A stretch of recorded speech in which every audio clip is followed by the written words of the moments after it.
tumekuja tumefanya mkutano wa amani. Hebu nisikilize basi. Nisikilize basi. Tumefanya mkutano wa amani hapa. Tumefanya mkutano wa amani. Tumemaliza kwa amani. Sasa mimi nafahamu michezo ya jeshi la polisi na ya CCM wanaowatuma. Mimi hapa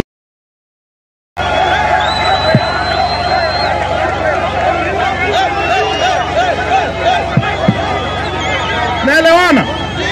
Sasa amesema nisiingie kwenye gari. Nisiingie kwenye gari. Amna. Si tunakatazwa kuingia kwenye gari?